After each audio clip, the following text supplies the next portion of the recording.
Hello આની અગાઉના લેક્ચરમાં આપણે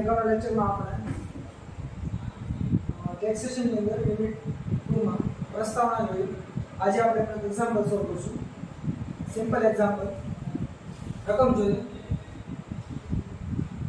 ભારતીય નાગરિક શ્રી અનુરાગ મહેતા છેલ્લા 15 વર્ષથી અમેરિકામાં નોકરી કરતા હતા, પરંતુ તેઓ 1 જુલાઈ 2019 ના રોજ ભારતની મુલાકાતે આવે છે અને 30મી એપ્રિલ 2020 સુધી ભારતમાં રહે છે. આ કારણવશ 2021 માટે તેમનો રહેઠાણનો દરજ્જો નક્કી કરો. એટલે કે આ ચેપ્ટરની અંદર આપણને આ રીતે દાખલા પૂછવામાં આવે છે એક્ઝામની અંદર.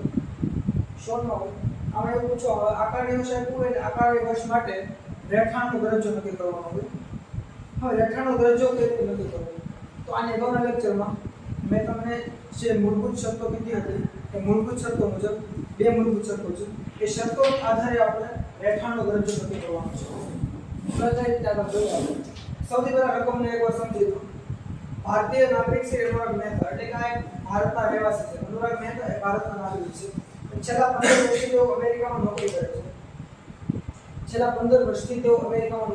કરે છે, પરંતુ તેઓ 1 જુલાઈ 2019 ના રોજ ભારતની મુલાકાતે આવે છે અને 30મી એપ્રિલ 2020 સુધી ભારતમાં રહે છે.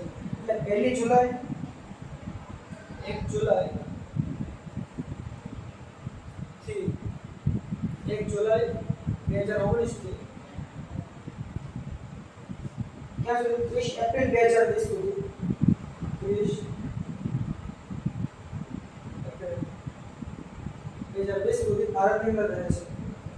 એટલે તેઓ ભારતની અંદર 1 જુલાઈ 2019 થી 30મી એપ્રિલ 2020 સુધી ભારતની અંદર રહે છે. આટલી વિગત આપી છે. પછી એવું કીધું કે આ કારણવશ 2020-21 માટે તેમનો રહેઠાણનો દરજ્જો નક્કી કરો. હવે સમજો કરીએ. સૌથી પહેલા આ કારણવશ હોય તો લખી નાખવાનું. આ કારણવશ શું છે? આ કારણવશ 2020-21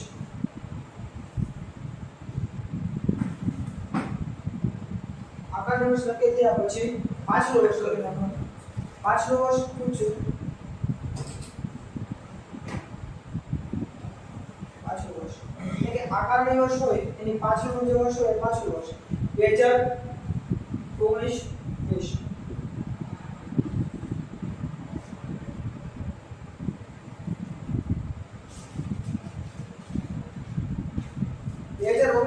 તેનું પાછલું વર્ષ છે. હવે આપણે પાછલા વર્ષની મદદથી આ દાખલો બનાવવો છે. પાછલા વર્ષના કુલ દિવસો એટલે કે આ ચેપ્ટરની અંદર આપણે શ્રી અનુરાગ મહેતા છે કેટલા સમય ભારતની અંદર રહ્યા એ દિવસોની ગણતરી કરવાની છે. એટલે એનાથી ખબર પડશે કે ભારતના રહેવાસી છે કે ભારતના રહેવાસી નથી. હવે તેઓ અમેરિકામાં 15 વર્ષ છે. આમાં ત્રણ શરતો હતી. આની અગાઉના લેક્ચરમાં મેં કીધું ફરી વાર યાદ કરાવી. પહેલી શરત એવી હતી કે કોઈ વ્યક્તિ ભારતીય વાહનમાં કામ કરતો હોય અને બહાર ગયો પ્રદેશમાં ગયો. આ પહેલી શરત. બીજી શરત એવી હતી કે ભારતનો નાગરિક હોય અને વિદેશમાં નોકરી કરતો હોય. આ શરત અહીંયા લાગુ પડે છે કે ભારતનો નાગરિક છે પરંતુ વિદેશમાં નોકરી કરે છે. હવે આગળ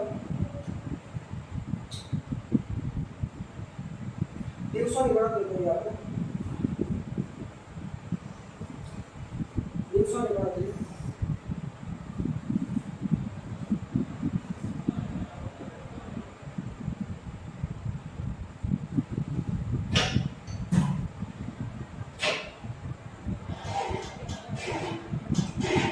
સૌપ્રથમ રહેઠાણનો દરજ્જો મેળવવાનો હોય કોઈ પણ દાખલામાં એટલે દિવસોની ગણતરી કરવાની. હવે દિવસોની ગણતરી કઈ રીતે કરવાની? તો સૌથી પહેલા એ જોવાનું શ્રી અનુરાગ મહેતા હતા એ ભારતમાં કઈ તારીખે આવ્યા. ભારતમાં તેઓ ક્યારે આવ્યા? 1 જુલાઈ 1 જુલાઈ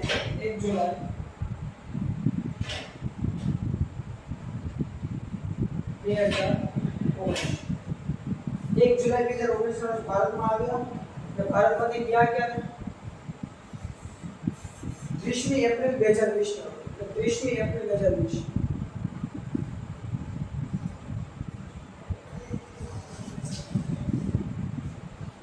1 જુલાઈ 2019 થી 30 એપ્રિલ 2020 સુધી તેઓ ભારતમાં રહ્યા.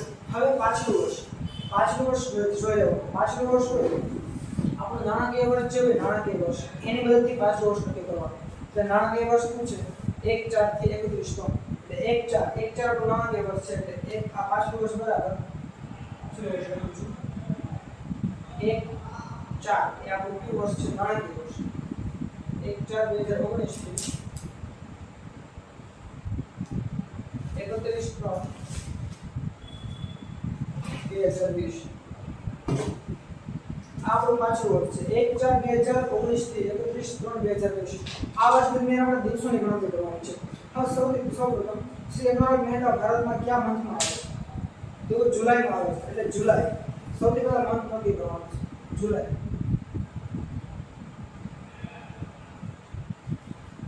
જુલાઈમાં ભારતમાં આવે એટલે જુલાઈ પછી ઓગસ્ટ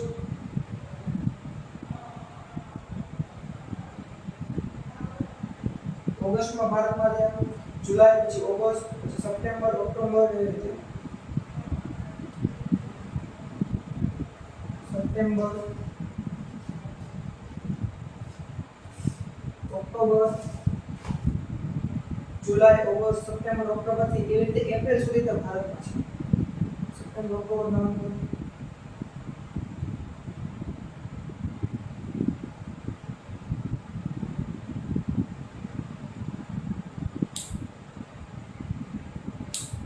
ડિસેમ્બર જાન્યુઆરી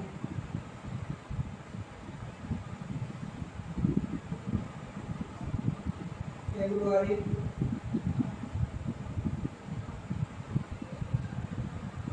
અને માર્ચ.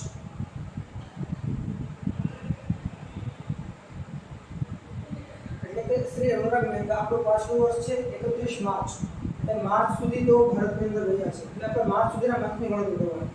હવે જુલાઈમાં કેટલા દિવસો હોય? જુલાઈમાં કુલ 31 દિવસો હોય એટલે 31. ઓગસ્ટમાં પણ કેટલા દિવસો હોય? 31. સપ્ટેમ્બરમાં 30, ઓક્ટોબરમાં 31, નવેમ્બરમાં 30, ડિસેમ્બરમાં 31, જાન્યુઆરીમાં 30, ફેબ્રુઆરી મહિનો હોય એટલે ધ્યાનમાં રાખવાનું કે લીપ વર્ષ છે કે નહીં. જો લીપ વર્ષ હોય તો 29 દિવસ અને લીપ વર્ષ ન હોય તો 28 દિવસ.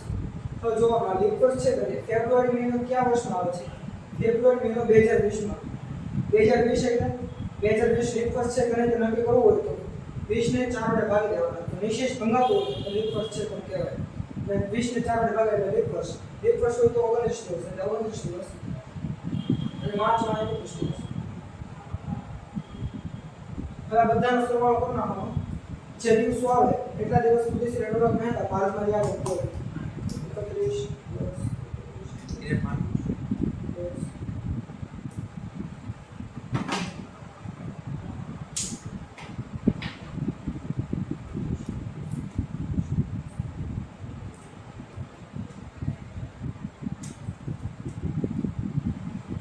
બસો ને 75 દિવસ તેઓ ભારતમાં રહ્યા છે. આનો સરવાળો આવે છે 275. 275 દિવસ તેઓ ભારતની અંદર રહ્યા શ્રી અનુરાગ મહેતા. હવે દિવસોની ગણતરી થઈ ગયા બાદ આપણે એ નક્કી કરવાનું શરતો. મૂળભૂત શરતો હતી. મૂળભૂત શરતો જો મૂળભૂત શરતો કઈ હતી એ આ અગાઉના લેક્ચરમાં મેં તમને કીધેલું છે. મૂળભૂત શરતો એવી હતી. પહેલી શરત એ હતી કે ભારતનો રહીશ.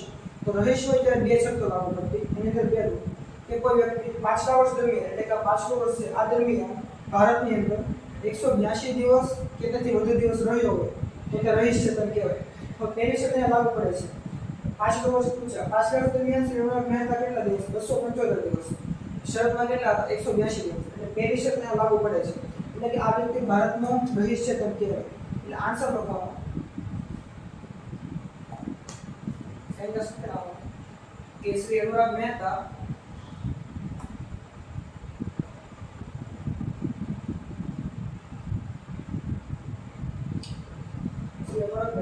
રહીશ. હવે જો રહીશ હોય તો તેની બીજી બે શરતો હતી. રહીશ હોય ત્યારે બીજી બે શરતો કે તેઓ પાછલા વર્ષ દરમિયાન પાછલા વર્ષના અગાઉના 10 વર્ષ દરમિયાન જો 2 વર્ષ ભારતમાં રહ્યા હોય તો તેઓ સામાન્ય રહીશ કહેવાય. એટલે પાછલા વર્ષના 10 વર્ષ જે હોય તેમાંથી 2 વર્ષ દરમિયાન જો ભારતમાં રહ્યા હોય તો સામાન્ય રહીશ કહેવાય. પરંતુ રકમમાં આપણે એવું કીધું છે કે અનુરાગ મહેતા 15 વર્ષથી અમેરિકામાં નોકરી કરે છે. હજી આ વર્ષે આવ્યા છે એટલે 15 વર્ષ સુધી તેઓ અમેરિકામાં હતા, ભારતમાં નહોતા. એટલે કે રહીશ હોય ત્યારે જે બીજી 2 શરતો હતી તે શરતો અહીં લાગુ પડતી નથી. એટલે 15 વર્ષ સુધી અમેરિકામાં નોકરી કરે છે એટલે ભારતમાં તો આવવાનો કોઈ પ્રશ્ન નથી. તો બીજી શરત એવી હતી કે પાછલા વર્ષના અગાઉના 7 વર્ષ દરમિયાન 730 દિવસ કે તેથી વધુ દિવસ જો ભારતમાં રહ્યો હોય તો તે સામાન્ય રહીશ કહેવાય. પરંતુ તેઓ શ્રી અનુરાગ મહેતા 15 વર્ષથી અમેરિકામાં હતા એટલે ભારતમાં 7 વર્ષ આવવાનો પ્રશ્ન નથી. એટલે તેઓ રહીશ છે પરંતુ સામાન્ય રહીશ નથી. આવવાનો રહીશ પરંતુ સામાન્ય રહીશ નહીં.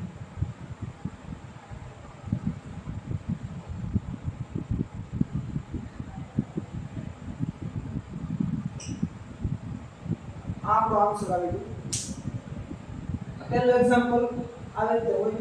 આમાં સૌથી પહેલા આપણે આ નથી કરવું, શરતો યાદ રાખવાની તમારે. એટલે આ દિવસોની ગણતરી કરવાની હોય. Thank you.